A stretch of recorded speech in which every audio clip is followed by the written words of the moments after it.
The Archbishop Philip Freier is joined today by David Harper and Margaret Simons to discuss uncovering the cover-ups. David Harper was a judge of the Supreme Court of Victoria between 1992 and 2013. He was appointed to the Court of Appeal of that court in 2009 and was made a member of the Order of Australia in 2008. He is presently Deputy Chairperson of the Victorian Post-Sentence Authority and a member of the National Integrity Committee of the Australian Institute. Please make David welcome.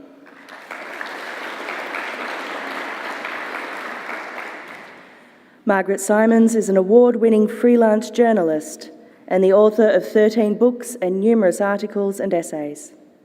Her honours include prestigious Walkley and Quill Awards, while her biographies of former Prime Minister Malcolm Fraser and mass media owner Kerry Stokes have also won awards. From 2012 to 2017, Dr. Simons was Director of the Centre for Advancing Journalism and the coordinator of the innovative Master of Journalism degree at the University of Melbourne. She is now an Associate Professor in the School of Media, Film and Journalism at Monash University. Margaret was the founding chair and remains a board member of the Public Interest Journalism Foundation and is also a principal of the Media, Education, Training and Advice Centre, where she provides training services to a variety of news organisations and tertiary institutions. Please make Margaret welcome.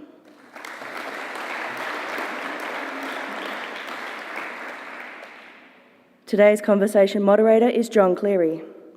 John is a former ABC presenter who worked extensively in both radio and television.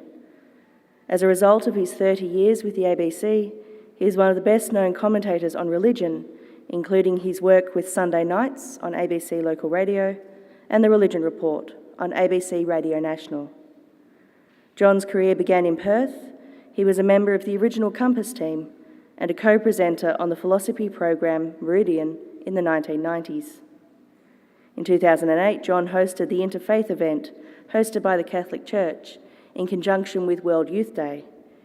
He continues to be in high demand as a speaker and moderator, demonstrated by the fact that yesterday he was in Perth. And it is our great pleasure to welcome him here today. Welcome to this morning's discussion, and it almost seems there's a deal of prescience on the part of the Archbishop, because if any of you have checked your electronic devices on the way in this morning, you may have seen the story being carried in the media that our federal government seems to be going cool on the idea of the possibility of a federal ICAC. Let me read to you something else that appeared in just the last few days. The speculative intention, often in today's economic financial environment, risks supplanting all other principal intentions that ground human freedom. This factor is devouring the immense patrimony of values that renders our civil society a place of peaceful coexistence, encounter, solidarity, renewed reciprocity, and of responsibility for the common good. In this context, words such as efficiency, competition, leadership, and merit tend to occupy the entire space of our civil culture and assume a meaning that ends up in impoverishing the quality of exchanges, reducing them to mere numerical coefficients. A publicity line for this morning's discussion? Well, no. The document continues. These factors easily create and diffuse a profoundly amoral culture in which one often does not hesitate to commit a crime when the foreseen benefits exceed the expected penalty. Such behaviour gravely pollutes the health of every economic social system. It endangers the functionality and seriously harms the effective realisation of that common good upon which is necessarily founded every form of social institution. A comment piece on the Royal Commission, perhaps? Well, no. It's a statement released last Thursday by the Congregation for the Doctrine of the Faith, the Vatican's holy office. Australia's conversation is now a global conversation. This is part of a rather detailed document called Reflections on Some Aspects of the Current Economic and Financial Systems of the World, released by the Vatican last Thursday. The issue, it's been with us for some time. Some trace its origins globally to the 1980s, recalling the wonderful line from Gordon Gekko in Oliver Stone's film Wall Street, "Greed is good," echoing the American philosopher Ayn Rand. Others see it as part of a wider loss of faith in our civic institutions, which also they may trace to the 1980s, pointing to Margaret Thatcher's famous 1987 interview with Women's Own magazine and the line, "You know, there's no such thing as society. There are individual men and women and there are families." And there are some who push the frame back a little further and across the Atlantic to the 20th of January 1981 and the inaugural address of President Ronald Reagan. Quote, "In this present crisis, government is not the solution to our problem. Government is the problem." Starting down a path, perhaps, that ends with the civic response to the death of another group of students at a high school that says, well, perhaps we need to give teachers guns. Well, to help us thread our way through the issues of today, we're joined, as has already been said, by a distinguished panel. And I'd like to first ask our remarkably prescient Archbishop, who has not only leapt ahead of this morning's news, but indeed it must have secret lines to the Vatican, I suggest, to time, as to why you chose this morning for this particular conversation. What concerns you essentially about? Well, I think we see the evidence. It's difficult talking in real time, isn't it? But we've seen just almost in the last day the Federal Attorney General saying there is no persuasive reason to strengthen our corruption laws federally, and we've also seen a member of the Federal Parliament in a very unprecedented way naming an Australian citizen in connection with an American matter of corruption. So I think those examples are just real-time examples, but we see so many issues where there are questions raised and no particular apparatus. So I think this has been building for a long time, and it is true. We've seen this in the timing of the Banking Royal Commission. I think part of the idea of this discussion is that we all know that any institution is helped by transparency and accountability. And I think in the material that was part of advertising this event, we made the comment that just as the Church and other institutions have had the benefit of a real clear exposure through the Institutional Child Abuse Royal Commission, we're seeing that now with the banks, that these are aspects of our society. But if we embed a strong commitment to have accountability in our federal parliament, that'll only help our whole society and set a tone and set values and set codes of practice that I think will be beneficial to us all. So yes, the examples are unfortunately too real time, but the issues are substantial and have been developing for a long time.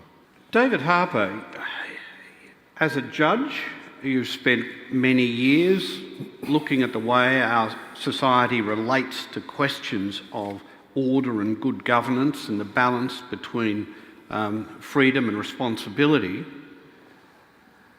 And this issue has been of concern to you right through your career. You indicated just before our discussion that you began with concerns about accountability. Do you want to just outline where how you think the path we're on, how we've come to where we are, or what your principal concerns are about where we are at the moment and how we've got there? Corruption is an insidious and very interesting creature. It weaves its way into the interstices of society, almost unnoticed at first, but even then causing real damage, then if it is not stopped in its tracks, or at least if real and effective measures are not taken to prevent its increase, it will consume society, as it has done in many countries in the world, and at the moment Venezuela is probably a prime example. It is, I think it's fair to say, a failed state because corruption has made it what it is. Australia hasn't reached anything like that point, but there can be no doubt that where there is large amounts of money available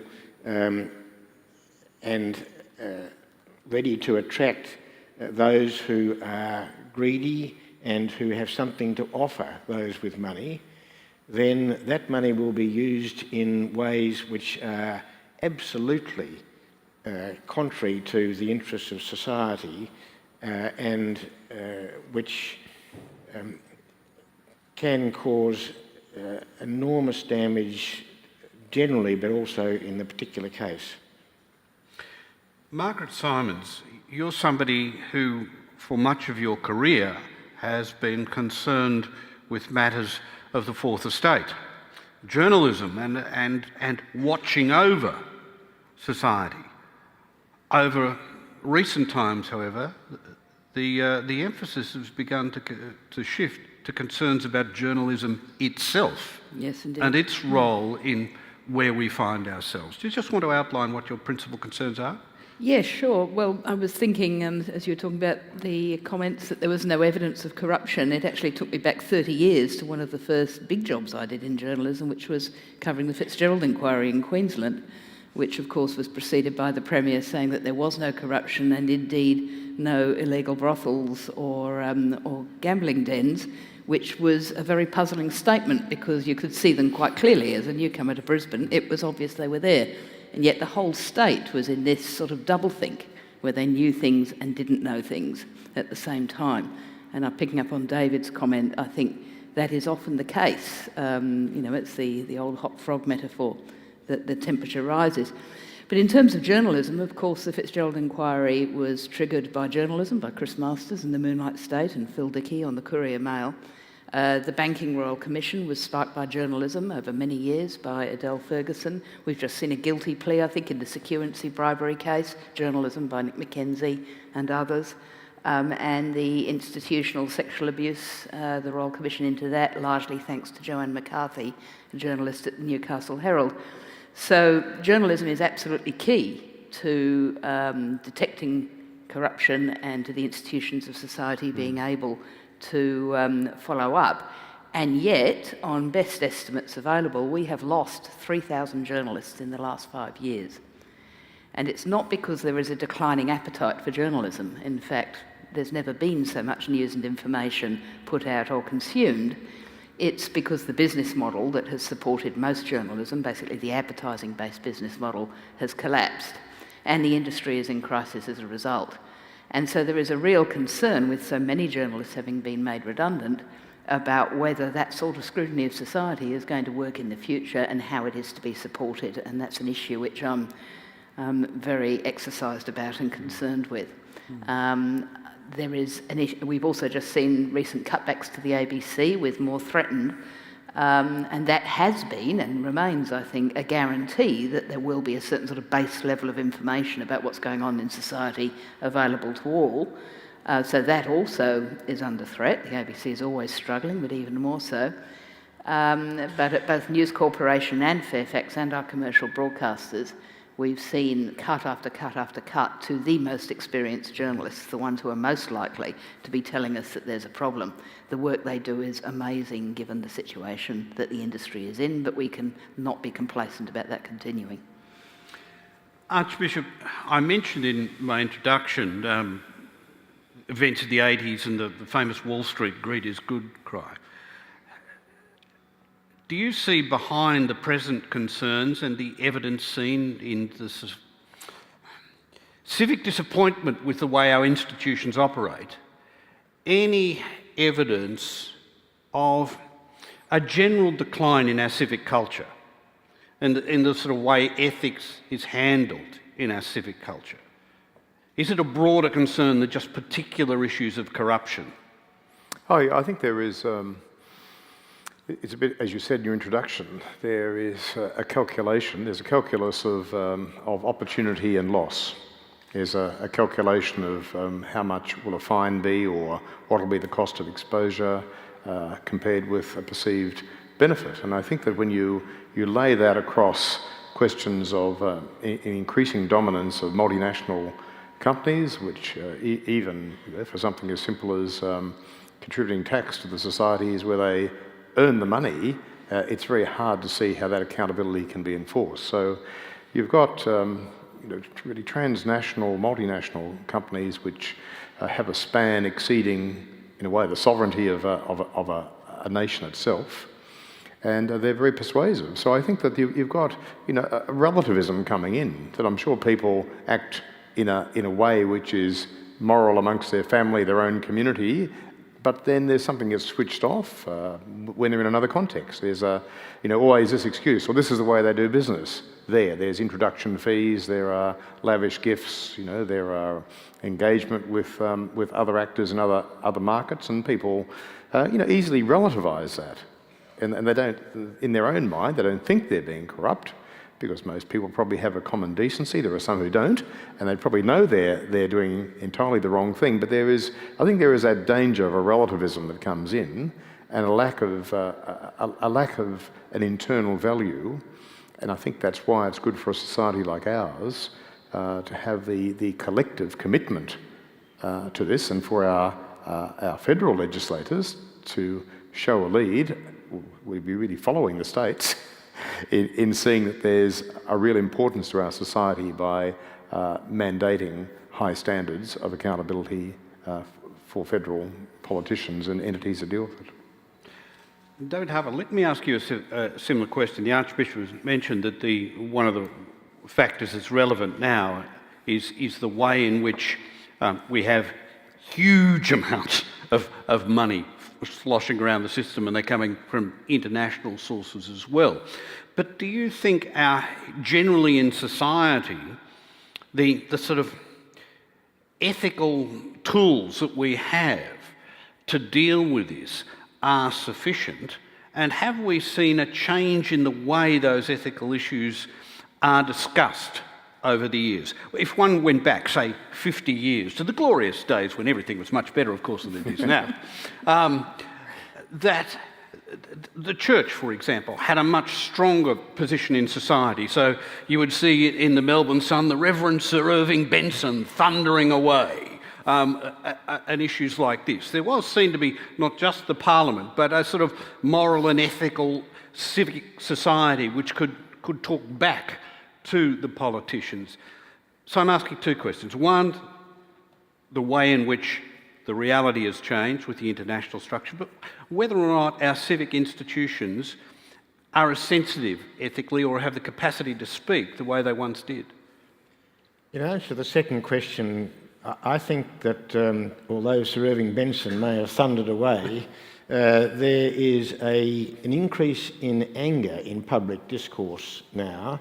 It seems to me that that increase has been very marked over the last 15 years or so, and a decrease in decency in the way public figures interact with each other. And that, I think, is a very sad thing. I don't know why that should be so. I don't know that institutions generally operate in less ethical ways now than they did. We have the example of the banks, which is hardly a source of confidence in the way large institutions act today. And I do suspect that the average bank manager 20 years ago had a deeper sense of how best to relate to his or her customers, they would have been male in those days, and to the customer's needs than these days. I am concerned that we are not examining the difficulties that huge amounts of money sloshing around, much more than in the past, are governed in the way they slosh around. Sloshing is a good word. We now have departments of defence, not only in Australia but all over the world, spending enormous amounts of money, and the procurement of defence materiel is an obvious source for concern and an area which ought to be the subject of much closer examination than it is. And that's just one example amongst many where I think society generally, but more particularly politicians and those at the top of our administrative structures are not looking as carefully as they should at the opportunities for corrupt behaviour and how best to ensure that those opportunities are not seized. If one is looking at the area of criminal corruption, Margaret, you mentioned the Royal Commission in Queensland and the work the media had done in that. That, in some ways, people understand that it's just old style, political mates, nudge, nudge, wink, wink. The other issue that's been mentioned briefly that would probably track this back to its earliest point in recent political history is the secrecy issue, where Australian government officials, administrators, saw the opportunity to make money and it seems were willing to bend the rules knowingly in order to achieve an end. At a similar time, there was also the issue with the wheat board. Yeah. Just want to remind us of those and what your concerns were and whether they marked a step change in what we're looking at. Yes, I'll certainly pick up on that, but if I can just comment on something David said. I mean, I think when assessing the civility and ethics of our public institutions and public discourse today, we have to remember there's a lot more people taking part today than there were 50 years ago. Women didn't have much of a voice back then. People of colour didn't have much of a voice back then. There were many people who, to some extent at least, are able to participate today. And it's hard to believe, for example, that today's public institutions are more civil when, I can speak from my own experience, sexual harassment was an absolutely routine part of working in the media, for example, 30 years ago. And I know that the young women who are graduating from the course I teach today will be facing a very different environment. That is a real issue of civility, and it was a huge problem that was hiding in plain sight, as so many of these problems do. But to pick up on secrecy in the banks, no, I think there are huge amounts of money, and it's absolutely the case, as David said, that where you have money and opportunity, some will fall, and if you don't watch it and stay on top of it all the time, it's not something you can ever relax on, then it will become institutionalised, and that undermines your society. I saw Queensland, for example, completely fall apart just when you pulled a few frayed edges on the edges of society. And it was about big money, it was about organised crime, it wasn't just about mateship. I think there's more sorts of corruption than only financial. It can also be about preferment and position. We might remember that Nick Greiner, for example, having set up the ICAC in New South Wales, fell largely because he'd given a job to Metherell as a political promise. There was no money changing hands. Corruption can work at many different levels. I don't think it's actually changed. The amounts of money involved have changed. And the other thing that has changed is, of course, Australia has become internationalised, and that was largely about the opening up of our banking system, for example, and our financial system to international competition. And we see that in so many of the recent cases of corruption involving our interactions with foreign powers. The Sam Dastyari matter, for example, is about interaction with China. And there have been other examples of that as well. Secrecy is about the payment of bribes overseas. And I don't think this is an issue which the federal government is willing to tackle. It will be interesting to see whether Labor sticks to its commitment to tackle it, because I suspect we have a massive problem in all those levels, because the necessary opening up of Australia to the world has been combined with a reduction in the willingness to scrutinise the way in which that is done. And I think we're reaping the results of that at all sorts of levels at the moment. The way our utilities are run, for example, electricity, the way in which renewable energy is or is not encouraged. There is an undercurrent of cronyism and corruption right through these things, and there has been an accompanying reduction in scrutiny. Back in the 80s, when I was starting in journalism, so many of the stories we were writing about were about the National Crime Authority, about the establishment of ICAC, about Fitzgerald, about the West Australian Bank Royal Commission, the Tricontinental Royal Commission here, the South Australian Bank Royal Commission. We haven't had these clear-outs for quite a while. The Banking Royal Commission currently is an exception. You know, we're well overdue to step up our scrutiny. Archbishop, I mentioned in my introduction the famous Ronald Reagan inaugural speech in 1981, "Government is the problem." And it seemed to set a tone for much of the political debate around the Western world, certainly over the last 30 years, that what we've got to do is get government out of the way and let the market get on with its efficient operations, and that regulation is a problem. We need to deregulate the system, declutter the system. That has came to dominate both sides of political culture for much of the last 30 years.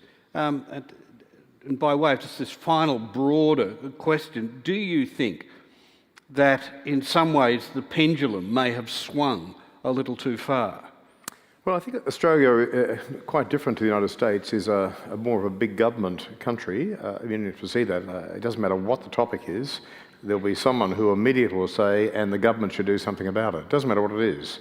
So we as Australians, we are always looking for government intervention to come and sort something out. So I think we have an intuition to be a big government country, and often it's in the interaction between these things that the issues arise. I mean, certainly it's probably on the scale of things not that great anymore, but you know, where you have planning authorities that can actually control that, they manipulate the market. They can say, this is a heritage area, you can't build a high-rise building here, so if you have some land, it's probably not as valuable as if it's available for unlimited development or exploitation. So if you can, as a property owner or a developer, persuade an approval authority to do something, they can actually make money just by a small decision, by a little turn of the dial to move a line on a map a millimetre, and it makes a great deal of difference. So it's in the interaction between markets and regulation. I think that there often are the real points of the temptation and the corruption of government and political officials, because political officials have a great deal of power. And it's very interesting, just on David's earlier point about military procurement, when you go to Canberra Airport, I don't know if anyone's been to Canberra Airport recently, but pretty much all of the advertising space behind the luggage pickup area is advertising big ships and helicopters and, Raytheon. And now, I don't know of anyone who goes through there, except a politician, may be involved in buying these things, but presumably the advertisers think that some product placement is somehow useful in influencing a decision. Whereas I suppose, once you would have thought, and that's because maybe my naivety, that there were people who, on strategic defence alliance reasons and boffinish kind of calculation of did the thing work or not, would be making the decisions. But it seems now, just by the fact that the people who are selling these things, it very much is in the public space of how decisions are made, and almost like a bit of a popularity contest. Are we going to buy a submarine off Japan or off France? And what our opinions are. So I think it's in the interaction of those things. You can see there are vast amounts of money where government and market intersect, and there are some people in very difficult positions, I think, of pressure, and politicians, government officials in the interface. David Harper, let me give another example, just recently in our own political culture, and it's not directly concerned with the issue of money. It is the way government and bureaucracies interact, and that's the whole controversy over the Murray-Darling Basin and how to save that, how to handle that. And you have an example where a set of regulations are eventually worked through and passed, and yet within 18 months to 2 years, you have people providing evidence that certainly in the Northern Rivers area of New South Wales and into southern Queensland, it seems that government and bureaucrats are willing to cooperate in the distortions of that system to produce perverse results that, in effect, neutralise much of the attempt to work through a solution to what's a problem that's of national dimensions. Is there something about our culture, again, that is allowing people to soften the edges of what they think are correct ethical standards? Because that one didn't involve international agencies directly in corruption. There was an issue which seemed to be one of the sort of great traditional Australian issues. We go from hailing a solution to it being chewed up in local petty politics.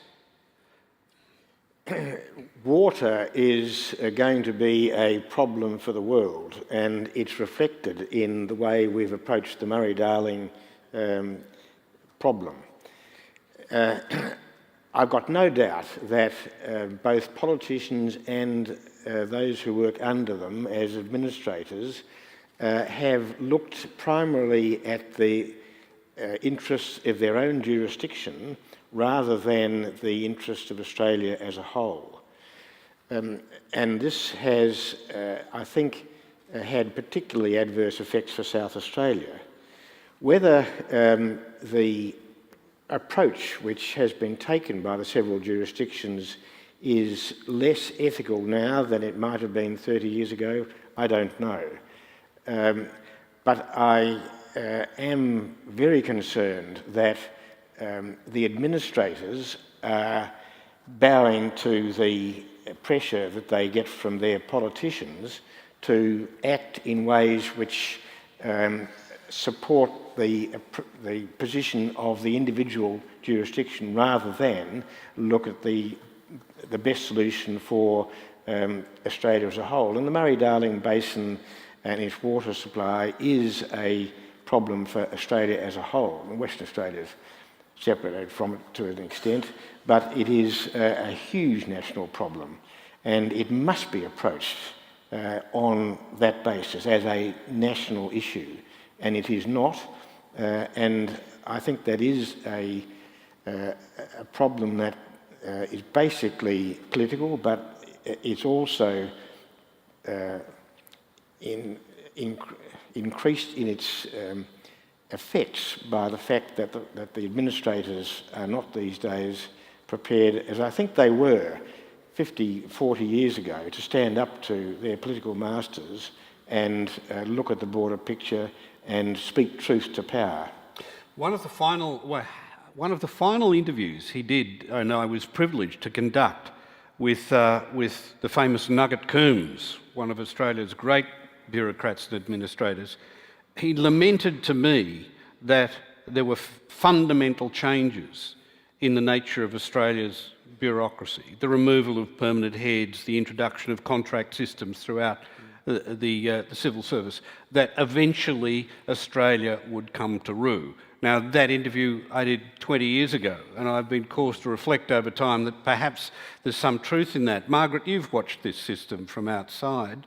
Do you think that Nugget had something, there was some truth in what he said? Yes, absolutely. And the politicisation of the public service and the removal of many statutory authorities as well has been one of the ways in which we've moved towards the American system, I think. And I think we are ruining the day right now. The ability of those who are charged with implementing systems, including scrutiny of systems, have good reason to fear for their jobs. And it's not that it sort of comes to a clear position where you're suddenly faced with, a matter of principle. It's rarely that clear. It's a long, slow slide of what it's possible to consider and what it's possible to say. And it's only rarely that it comes to a point where individual citizens are faced with the choice of principle. It's more a matter of corporate cultures within the public service and within the statutory authorities that are charged with implementing policy. So I think Nugget Coombs was dead right, and it's been a fundamental change in our system. How have our politicians reacted? Archbishop, another question on this the general tone of things, there seems to be an attitude in politics which short-term winning is critically important, and there's a certain cynicism to the way in which the debate is conducted. One only has to look at question time to see the laughter on both sides of the chamber that doesn't go to the wittiness of the person who's making the offer, but the other side knowing what the person really thinks, and that they're laughing at the sort of hypocrisy or almost the naked cynicism with which things are statements are uttered on both sides of the chamber. Is there a problem with our political culture? Well, I think there's a problem, yes, and there's a problem with our human nature in that we don't tend to get these things from the inside. And it's not a new thing. I mean, there's a story in the Old Testament, I'll just briefly tell it, where the king is acting unconsciously, outrageously, getting away with it because he has great power, but then he's confronted by someone with a domestic story about someone acting unjustly, taking away the only lamb they had to live on in a poor family, and he says, this is outrageous, that person definitely has done the wrong thing. So, we don't get it on the inside, and you get it less when you're in the position of power that's not being challenged. So I think this has been a long thing. It's been a problem in every kind of way society's been constituted, and it almost seems inevitable to me that faced with these questions, people will come up with the default answers because it's inconvenient to have to carry out business in the kind of the clarity and transparency of scrutiny that something like an ICAC would impose upon members of the federal parliament. So from the inside, I think people give any answer they can give, and there is a sort of political culture about that, and the 24-hour news cycle, and what's the latest thing we can use in the constant guerrilla warfare of modern politics. But from the inside, I think you barely get it, which is why I think the conversation we're having, what it looks like from the outside and from the perspective of citizens, is a really important one to bring to bear, because I think inevitably people who have power will want that power to be exercised without checks and balances. Do we have the capacity to find the weapons to deal with our present situation? We're seeing examples through the present Royal Commission that things are crook in Tallarook. We had a few years ago in New South Wales the picture of political corruption of sort of old venal sort, with the developers on the side of both Labor and Conservative parties. ICAC came along. Yet as soon as ICAC began to prove it had some power as a political weapon, after the initial storm, tinkering changes were made to ICAC to sort of influence and affect those who were placed with the responsibility of its stewardship. In Victoria, IBAC was created.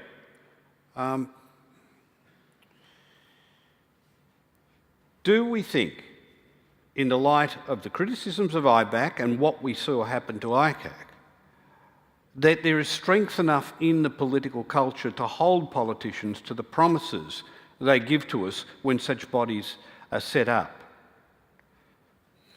The answer, I think, is plain no. Politicians in opposition make promises about integrity issues. When they get into government, those promises are watered down or absolutely abrogated. And the fate of the move in Victoria to create an independent commission against corruption, I think, is a perfect example. The Baillieu opposition said that it would create, when it came into government, an anti-corruption authority with the same powers as ICAC in New South Wales. When it had the opportunity to create that body, it created IBAC, which has fewer effective powers than any other anti-corruption body anywhere else in Australia. Every state has an anti-corruption body. The Northern Territory and the ACT do not.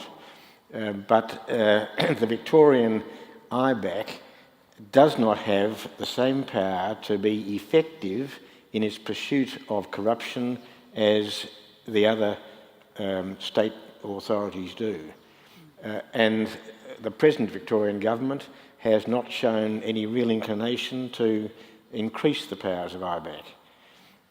It did make some changes which did have some real effect in enabling IBAC to do its job more effectively. They came into effect a few years ago, but there's been no move since to make IBAC into the effective institution which it ought to be. And the suggestion from Malcolm Turnbull that if the federal government were to create an anti-corruption body, then IBAC is the model, I think is a sad demonstration of the lack of real commitment to the kind of open government which a truly democratic society should demand. Margaret, the Labor Party, Bill Shorten, in his budget and reply speech said the Labor Party are going to give us a federal ICAC, yet the experience, the examples just outlined, perhaps shouldn't give us too much confidence in that regard? Well, we should certainly not be confident or complacent about those sorts of promises, and Victoria is a very sad example. For many years, people seemed to believe there was something special in the water in Victoria that meant we didn't have a corruption problem. Well, there isn't. The way in which the Office of Police Integrity, IBAC's predecessor, was undermined was good evidence of that. It wasn't a problem-free body by any means, but the problems with the establishment of IBAC were well known, well talked about. Everybody knew it was going to be an inadequate body, and everybody's surprised. So yes, politicians cannot be trusted with this. Usually, politicians move when the problems become so apparent and so scandalous that they have no choice. And that was the case in New South Wales with ICAC, in Queensland with the Criminal Justice Commission. That's the history. But the problem is you can't afford, it's too precious to wait for that sense of absolute crisis, of absolute public disgust, to make it possible to politically move. So I hope Labor and the Shadow Attorney General, Mark Dreyfus, will stick to their guns on this, and I hope the media is in sufficient state to scrutinise the way in which such a body is set up in its actual powers, rather than just the whole thing sliding into mediocrity. It now raises the question of who watches the watchers, because you've already outlined the fact that one of the significant differences at the moment is the state of the media. Yes. And you see government responding in ways that perhaps are not helpful. Let me give one example, the proposed national security legislation. The government, in responding to another set of fears of the public on what's happening to our national and international security, are proposing a series of bills. I think there are 3 bills that are most relevant, which, when media organisations first heard about them, there was an immediate scramble at the top of News Limited and at Fairfax and at the ABC to get in there and make sure that their sort of freedom of journalists was looked after, and then it seemed to fade away. Yes. Yet recently, Australian lawyers for human rights have raised concerns that actually embedded in these bills are things which would seriously impact all sorts of civil society organisations and prevent them entering into the public discussion about our ethical standards. Absolutely. Well, there was a recent parliamentary inquiry, Senate inquiry, into the future of public interest journalism. It's called the Zombie Committee, because virtually all the senators who were behind it fell at the citizenship test. So nothing will come of it. But nevertheless, one of its strong recommendations is that we now need a thoroughgoing audit of the laws which are already in place, let alone any laws to come, which impact upon the ability of the media to do its job. There are already laws which say that in some circumstances, usually related to terrorism and national security, that you can not be allowed to report on the fact that a thing has happened, and that thing could include the imprisonment of a citizen or the detention of a citizen. This is astonishing. As far as we know, those laws haven't been much used, but then we might not necessarily know. Also, sadly, media organisations are not always their own best friends in this. You know, the Australian, for example, assisted with the undermining of the OPI, which I think in turn assisted with the political climate which allowed IBAC to be set up so inadequately. So media organisations are part of the society in which they operate. They don't always operate perfectly, just like other institutions, in my view. But John, I think we flirt with this a bit in other areas too. I mean, you have the situation where, say, civil society groups that might do some contracting to government for the provision of services. There's always this undertone that if they do advocacy into the justice of the issue, well, that will compromise the characteristic of the relationship and the service delivery. So it's a pretty wide discussion, this one, about government not welcoming critique. It's a very wide net being cast by the government in this, perhaps out of the new Home Affairs Ministry, which goes to exactly the point you're raising. That is, the definitions are so loose as to catch almost everybody, including churches, charities and other bodies who, for instance, may want to deal with an international agency that's part of their global network. That the capacity for civil society organisations to deal in a democratic fashion with issues of money or opinion are being undermined rather than strengthened by the path down which the Parliament is proceeding if these bills go ahead. Yes, I think the secrecy provisions of some of these things make our normal safeguards of judicial review or administrative review harder, because there's always an argument, well, we can't actually put that into the light of day because information, even in a review process, might harm our national security. So, if you go back long enough in time, national security, high treason, and all these things were usually the big sticks that you hit opponents with. So we've got a very long history, hundreds or thousands of years of that principle being used to conveniently dispose of critics. So I think we've got to have a commitment as a society to the value of transparency, accountability, and power not being unchecked. It being the subject of external measurement against the basic laws and the principles through which our society operates. To where do we look now? If the media is in trouble, if there's some cynicism about our governmental institutions, if politicians are reacting in terms of a debate which should take them to national security rather than transparency and other things, what do we do? Where are we as a civil society now? Well, we're in a place which is uncomfortable and which we ought to be seeking to make a whole lot more comfortable. Democracy is undoubtedly under strain. There are many reasons why that is so, but the fact that a large proportion, if not a majority, of Australians now wonder whether democracy is the appropriate system by which they should be governed, is, I think, seriously concerning, because I have no doubt that a democratic system where transparency is not a problem is the best form of government, at least better than all the others. Margaret? Well, I think, if I can just concentrate on my own particular field, I think journalists and the media and the public need to better understand each other. For all of my career, journalists have been rated in public esteem somewhere around used car salespeople.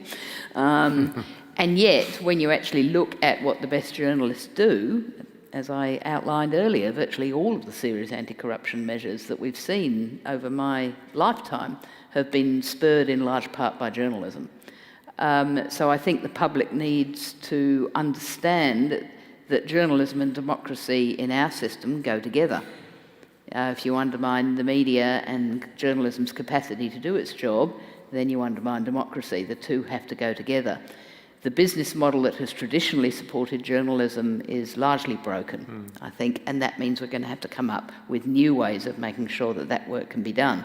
it won't look like the old ways. It will be largely social media based, for example, and I do think sensible participation in social media is an important part of good citizenship these days. So it will look different, but the essential task of holding society to account must continue, or we will lose the whole lot. Archbishop, finally, historically, the agencies of civil society have been supported not just by the government, but by civil society institutions such as the churches. Yet over the last 50 years, there has been a tendency for politicians and the public and the churches themselves to retreat from civic engagement, to actually accept this idea that, well, religion's simply a private matter and between me and God and whether I'm in the heavenly lifeboat or not. And this retreat from civic engagement has been seen by many as a good and welcome thing. The churches shouldn't bother with this sort of stuff. Yet the church still in Australia is one of the largest institutions in terms of employment, in terms of charitable services and other things.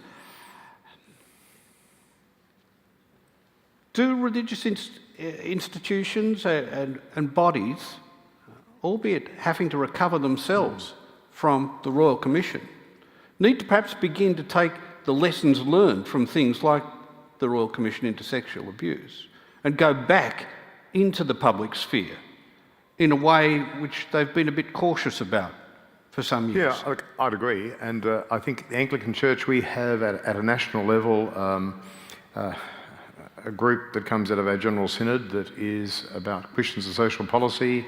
We'd have interaction with that body through a whole range of federal, parliamentary and other inquiries. At our diocesan level, we have a social responsibilities committee that engages with issues of the state parliament and state legislation. So I think that's a bit hidden. And we once had high-profile entities like the Catholic Commission for Justice and Peace, and they had a big momentum. But I think there are things that are happening, and I think you're right. I think the civil society groups need to nail their colours to the mast. They need to learn from their own experience, not fall into some victimhood and think, well, it's unfair, we've had that scrutiny, but actually say, thank you, the scrutiny has been good. I mean, we know in the Gospel of John, Jesus says the truth will set you free. And so I think as a society, we've got to embrace a pretty simple thing, that the truth is part of our freedom. Living in a society where the truth is not something to be managed out of the road or feared is a good thing for us all. And I'm probably seeing people here, I'm seeing a lot of letters going to the Prime Minister saying that people are not persuaded with the attorney's argument that there's no reason to set up a corruption body. I think I could see some letters going to the Mr. Dreyfus saying that he really needs to double down on his commitment to establish a body, to the leader of the opposition, so I think we've got an opportunity here. A couple hundred people just writing to 3 or 4 targeted people who are persuasive in legislation, and that's significant. But what do we tend to do? Walk out. That was interesting. We didn't do much, And if you've got a sort of a 16-year-old grandchild somewhere, they could probably get a social media campaign started for you as well. But I think we tend to be passive, waiting for them to get it right. Whereas I think we have a very strong influence as citizens if we choose to exercise it. We shall have to leave the conversation there for the moment. Thank you for joining us this morning. I believe there may be time for a question or two. A question to David, firstly. You use the term corruption, but you didn't define it. My idea of corruption is anything that is basically something that is morally or something that is wrong. You do unto others as you have them do unto you. What we see with our politicians, businesses, and the media, for politicians, it's very easy to make promises, and then when you come into government, the first thing you do is do what exactly that you wanted to do the opposite when you promised, and things like that. Would you agree that this kind of corruption is permeating into the younger generation, such that down the track we could produce a society that is completely don't care about things. Corruption does have many facets, and it can be seen as infiltrating in non-public areas, in a sense of areas that involve the public as a whole. So yes, there is corruption in sport. I am particularly interested, however, in corruption in the public sphere. I take it as a first principle that public office involves a public trust. If you accept public office, then you accept the trust which goes with it. And if you use your public office for your private benefit rather than for the benefit of the public, if you accept gifts or other inducements which are directed to your personal advancement and your personal interests, and that acceptance means that you will not act in accordance with the trust that your public office necessarily involves, then you are corrupt. Well, all the various corruption inquiries have contained legal definitions of corruption, but there is also an ordinary meaning of the word, which means, to act other than on principle in the position that you're in. The other issue that the gentleman talked about, young people, I was saying to my fellow panellists just before we came in, I think there is a change happening with young people. I've been teaching in academic institutions for 10 years now, and I'm noticing with the young people who are coming into university courses now, there is a real sense of activism and concern. Some of it's self-interested. They're well aware about the problems of never owning houses, the pressures of the gig economy, not having job security and so on. But those issues, I think, are driving an increased sense of political engagement and certainly increased political awareness on what I think was the case 5 years ago. And of course I'm generalising, but I think there is a change happening. And certainly I was having conversations with young people, including some of our students from China, about the enormous outrage on the cricketers and why were people not more outraged about the banks. The fact that, the cricketers were on the front page, they were being driven to tears, day after day of scrutiny, and yet really serious criminal conduct that had devastating impacts on individuals' lives, including young people trying to buy houses, was accompanied by some outrage, but not that same visceral emotion. I don't know why that is, but certainly the young people I teach are outraged by that and not as interested in cricket, perhaps, as some others are. Yeah, I think the whole construction of public morality is obviously increasingly a challenged issue in an increasingly diverse society. As you have in any probably society around the world which is got stable stories of origin and similar worldviews underneath it, it's probably easy enough to construct some sort of probably very different narratives of public morality, but people know what's proper in a context. Whereas I think that we are in an unstable time in that way, and the narratives of public morality that probably many people here had formed in their childhood probably wouldn't be the same, and the decision points that people are making I think are very different. The digital world's a very different world to a world where you didn't have much information. When I lived in Western Cape, York, I was once very grateful to once a week get week-old newspapers and read them, whereas that'd be kind of silly now. But so the access to information's changed.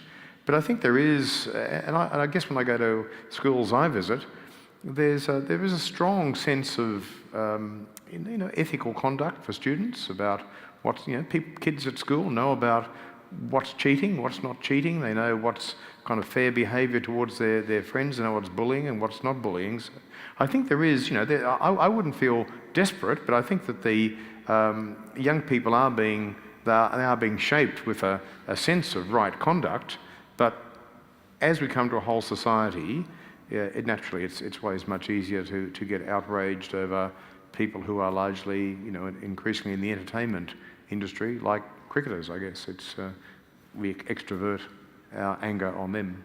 One of the comments that I read in the Vatican document, which I referred to at the start of today's proceedings, which you can get on their website, has a paragraph about concern at the lack of ethical teaching in business schools, that there seems to be a category separation going on around academia, and that's their business in philosophy, it's not our business in business to talk about that. And a concern that there needs to be a reintegration of ethics and practical affairs. That's just a comment on the perhaps on the corruption thing as well. There is a whole sense, it's a different discussion, but there was once a construct we have of almost like the moral power of professions, that if you were a professional as opposed to someone else, there were codes of conduct, there were sort of honourable ways that you would act as a member of a profession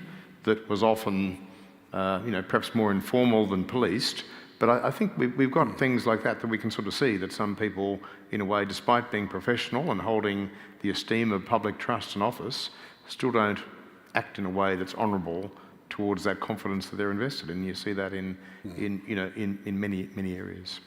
I know the focus has been on financial corruption, but I'm wondering if the panel would be willing to comment on the possible ramifications of Adelaide's Catholic Archbishop Philip Wilson having been found guilty yesterday of concealing child sexual abuse when he was an assistant priest in the 1970s. Thank you. And up the back. Yes, I'd like just to connect the two Royal Commissions to do with the gap between what is espoused and what is practiced. The God implied in our treatment of victims doesn't stand with victims and certainly doesn't suffer with victims. And our lightweight practice of forgiveness for perpetrators was definitely cheap grace. So it seems the God implied in our practice is an idol. So the question is, in crucial respects, is our practice, that is the Church's practice, in the grip of an idol? And does something similar apply to banks? And is the Church perhaps the only body that's going to access this level of reflection and its consequences? Both for you, I think. Oh, yeah, I'm happy to look. I think the examination we've seen in the New South Wales case is probably going to be setting a new benchmark of accountability, and how far-reaching that is, I can't guess, but I think it's a very significant decision that the matters you said of conduct not reported. I think it was events happening in the 1970s, and then the opportunity when that reporting would have been possible later was found not to have happened. So I think that that's obviously very much a landmark decision which could have very wide ramifications. But I think that there is something about being able to use the language of failure, sin, restoration, repentance, however used, which is actually constructive in learning lessons. And in our public discourse, we don't tend to have that structure. So whether, like the banks are their commercial trading entities, whether banks in their internal discussions are able to have a language, even those who lead banks have a language that is the learning of lessons language, which I think we have in the Church, and I think we've seen some evidence that people are wanting to learn lessons and actually put this in a bigger framework of what our religious tradition is about, our moral reasoning is about, and make sense of it for good into the future. Whether our commercial and other institutions have got that, I don't know. Whether the business schools are framing people in that ethical thinking, I'm not sure. I think that the atomisation of some of the places where moral reasoning, ethical traditions are held in our society, apart from other places where their application is vital, is a problem for us. So it goes back to John's earlier question and observation. Do the places that might offer something, are we too privatised and withdrawn? I think the answer would be yes. We need to keep that engagement, but it doesn't have to be combative if you have the language of what it looks like to repent, to change, and to find a better direction in the future. I think both questions go to a deep issue of historic tension between words and deeds. I mean, the Protestant Reformation, which we marked last October, has meant that the Protestant Church has spent 500 years talking about right thought and defining doctrine. The idea of right action seemed to become a subsidiary concern. And I think the current plight of Bishop Philip Wilson is one of those which, irrespective of the case of Wilson himself, the Catholic Church needs to go through. We're seeing similar things happen in Chile. The Pope's been facing it over the last few days. So you're seeing a worldwide institution caught on the horns of the dilemma of what we say against how we act. And I think the tension between words and deeds infects our political culture as well. Parliament is very used to saying things. The actual actions behind the scenes are different. I think there is now a call, and it goes to young people. Now the attitude tends to be, don't tell me, don't finger wag at me, show me. And I think that's the encouraging thing I'm seeing emerging in youth culture. I don't know, I'm feeling a little uncomfortable here. It took the religious institutions a hell of a long time to undergo this self-reflection. Not any religious institution in particular. They've all got problems, as we have seen. And while one certainly hopes that what you say is true about this capacity for reflection and learning for the future, in that way lies hope. But boy, it's taken a long while, and the problems have been being talked about for a long while, and in many ways, again, were hiding in plain sight, such as the problems with sexual harassment, institutionalised sexual harassment, domestic violence and so on that I was talking about earlier. So yes, I hope you're right, but I don't feel any great sense of confidence about that, I have to say, because it's taken so long and it's taken the problem to become such a stinking mess that it could not be avoided, and I certainly see analogies there with the willingness of politicians to act on integrity issues. I'd like to come back to the panel's comments on democracy and civic engagement. Australia is now a member of the Open Government Partnership, 75 other countries involved. One of the principles there for the member countries to practice is civic engagement.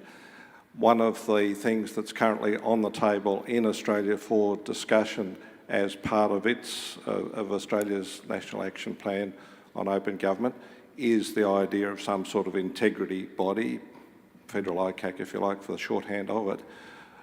In seeking public comment and public engagement on proposals like that, the response from the community has been extremely disappointing. Hundreds of people have been given notice of opportunities to make a contribution, and yet very, very few have taken up that opportunity. So my question to the panel members is, what might be the reasons for lack of civic engagement by people who have the opportunity, and what could be done to improve the actual outcomes, the extent of civic engagement? That's a huge question, and I'm not going to pretend to be able to answer it adequately here. But a reference was made earlier on to people under 16 being active on social media. There is good research now which tells us that if you're under 40, you don't interact with what we call legacy media.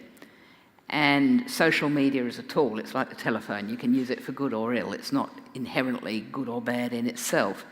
I do think understanding social media, learning how to participate in social media, and thereby entering into dialogue with the generations that will be paying the price for today's problems, is a really important way forward. I meant it earlier on when I said I think getting to grips with these things is now a duty of good citizenship. It's most of the campaigns and so on of our own time that have made a difference, for good or ill, have been largely conducted through social media. It holds immense potential for new forms of civil engagement, and we can see that in all sorts of ways. The Me Too movement is an obvious recent example, but far from the only one. So I'm only answering a small corner of your question there because it would take too long to pick up the rest. But I would urge people to get to grips with the need for transparency in organisations like Facebook and Google around how they set those algorithms which determine what news young people read and how they connect. You know, there's the ACCC at the moment has a digital platforms inquiry, which all the main media organisations have made big submissions to, whereas they didn't to the zombie inquiry I referred to earlier, because it's really going to matter. It's going to affect the way our civic discourse proceeds. And I think people need to engage with these issues and not just dismiss it as all too hard or something which only involves teenagers. You might be heartened that I'm taking my next conversation to high school students. We're talking about what are the opportunities of a national human rights framework in Australia. So as much as I admire our engagement here, it's really good to take it to a different generation as well. Please thank our panellists.